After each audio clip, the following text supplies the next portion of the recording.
लगता ये है कि पीपल्स पार्टी पूरा जोर लगा भी ले तो इक्का दुक्का सीटों के नताइज ही बदलेंगे, हुकूमत बनाने की पोजीशन में फिर भी नहीं आएगी। रहनुमा पाकिस्तान पीपल्स पार्टी चौधरी मंजूर साहब से बात कर लेते हैं, हमारे साथ मौजूद हैं। बहुत शुक्रिया चौधरी साहब। पाकिस्तान पीपल्स पार्टी गिलगित बल्तिस्तान के इंतखाबी नताइज तस्लीम करने को नहीं तैयार, लेकिन दूसरी जानिब तहरीक इंसाफ ने जीतने वाले 5 आज़ाद उम्मीदवार भी तो अपने साथ मिला लिए हैं या वो आ गए हैं, तो हुकूमत बनाने की पोजीशन में आए हैं, ज़ाहिर है वो इसके बाद ही। अब पीपल्स पार्टी के एहतजाज से क्या फ़ायदा होगा? अल्टीमेटली हुकूमत तो PTI ही बना सकेगी GB में। देखिए, एहतजाज हम इसलिए कर रहे हैं कि वहाँ पर रिज़ल्ट तब्दील किए गए हैं। ये गिलगित शहर वाली सीट पर रिज़ल्ट तब्दील किए गए हैं, वहाँ पे स्कर्दू में रिज़ल्ट तब्दील किए गए हैं, हर जगह पे दयामीर हर जगह पे रिज़ल्ट तब्दील किए गए हैं। तो एहतजाज हम इसलिए कर रहे हैं, सिर्फ ये तो नहीं है कि हुकूमत, इलेक्शन कमीशन का काम तो एक आज़ादाना और मुनसिफाना इलेक्शन करवाने थे, जिस पे वो मुकम्मल तौर पर नाकाम हो गया।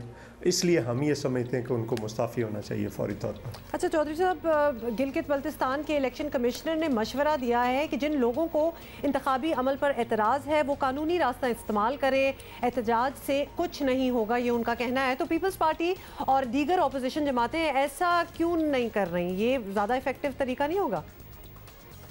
देखिए, कानूनी रास्ता तो खुला है, लेकिन एहतजाज भी हमारा हक है। जब हमारे सामने खुली धांधली हो रही होगी तो क्या उस पर सब्र कर जाएं, उस पर एहतजाज ना करें? एहतजाज राइट है हमारा। एक पीसफुल 3 दिन हो गए, कोई एक पत्ता वहाँ पे नहीं टूटा है, गमला नहीं टूटा है, एहतजाज हक है हमारा। जब हमारे सामने डकैती हो रही है, हमारा इलेक्शन चोरी हो रहा है, सामने चोरी भी नहीं, सामने ब्लेटेंटली डकैती हो रही है, तो उस पर बात ना, एहतजाज ना करें। क्यों ना करें? करेंगे। और ये हुकूमत जो है, ये एक मांगे तांगे की हुकूमत होगी जो लंबा नहीं चल सकती। यहाँ पे तो जाने वाले हैं, वहाँ पे कैसे चल सकते? चलें जी, आप कह रहे हैं कि इलेक्शन कमिश्नर को मुस्ताफ़ी होना चाहिए और शफाफ इंतखाबात मुतालबा है आपका। अब ये बता दें, इस बारे में तो चलें आप परसू कर रहे हैं आगे, लेकिन 2 दिन बाद जो PDM का बड़ा जलसा करने का प्लान है उसके बारे में आपसे जान लें कि अगर ऐसा किया गया, एक तो हुकूमत ने पाबंदी लगा ली है, फिर अदालती अहकामात की खिलाफ वर्जी है, फिर साथ ही साथ सर हज़ारों लाखों जो भी जितने भी लोग आएंगे, सैकड़ों चले ले लें, कोरोना की ज़द पर बराह रास्त लाने का उनको खर्चा है। पीपल्स पार्टी तो बड़ी मोहतात थी इन मामलात में इब्तिदा में, आपको याद होगा, तो इस बार क्यों जलसे का इसरार है? नहीं, देखिए, हम उनको कह रहे हैं कि SOPs के साथ हम जलसा करेंगे।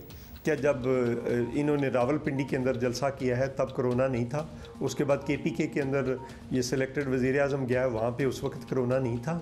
इनकी बारी कोरोना नहीं है, लेकिन ये कोरोना को इस्तेमाल करना चाहते हैं PDM की तहरीक को रोकने के लिए, जो कि हम नहीं इजाज़त देंगे।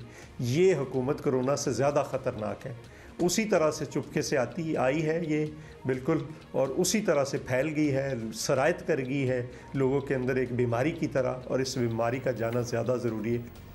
शुक्रिया चौधरी साहब, लेकिन ये जलसा और SOP एक साथ नहीं आ सकते। वैसे मैं कहता हूँ दोनों एक दूसरे के इतने मुतजाद हैं कि एक तरफ जलसा और दूसरी तरफ SOP। और अब ये टाइमिंग है, चलें आपका ये कहना कि इसको यूज़ किया जा रहा है हुकूमत की तरफ से, ये कोरोना वाले SOPs और ना किया जाए, ठीक है, हो रहा होगा, लेकिन you know it is there, it's not कि कोई हवाई फायरिंग हो रही है और ऐसी कोई चीज़ एग्जिस्ट नहीं करती। आपको तो पता है ना कि यही है, तो वो इसको यूज़ करें, अब्यूज़ करें, जो भी सीन है, यू शुड नो बेटर। देखिए, सबसे ज़्यादा समझने की बात यह है कि जब 200-250 रोज़ाना केसेस रिपोर्ट हो रहे थे तब जलसे हुए ना, बड़े बड़े जलसे हुए, और तब भी खर्चा तो था। लेकिन अभी तो अगर हम 2700-2800 डेली केसेस में पहुंच गए और 36 लोग जान की बाजी हार रहे हैं, तो अब तो सूरत हाल उससे बिल्कुल ही मुख्तलिफ है जब भरपूर जलसे हुए हैं PDM के। दे नो, बात सारी ये है कि बड़ा अफसोस ये होता है कि एवरीबडी नोज कि ये कोरोना लगता भी किस तरह। वो आपने वो ग्राफिक्स नहीं सारे वो देखे कि एक जगह में लोग मिले हैं, 7 लोगों को बीच में कोरोना हो, तो जब वो आगे जाते हैं तो 70 लोगों को लगाते हैं, फिर वो आगे जाते हैं। मतलब देर आर कितनी तरीकों से एक्सप्लेन किया गया और ना सिर्फ हुकूमत, अब PDM के जलसे हुए, हुकूमत के भी माशाल्लाह बड़े बड़े कन्वेंशन इज्तिमात हुए, वहाँ से आगाज़ होना चाहिए था असल में, तो टू सेट एन एग्जाम्पल कि वहाँ से हुकूमत कहती है हम नहीं कर रहे, जब 200-250 केसेस भी डेली आ रहे थे। अब तो खैर सूरत हाल ही और है, गिलगित बल्तिस्तान में मतलब कहाँ नहीं हुए, बट एनीवे आई गेस इस पे अब बात करने का कोई फ़ायदा नहीं।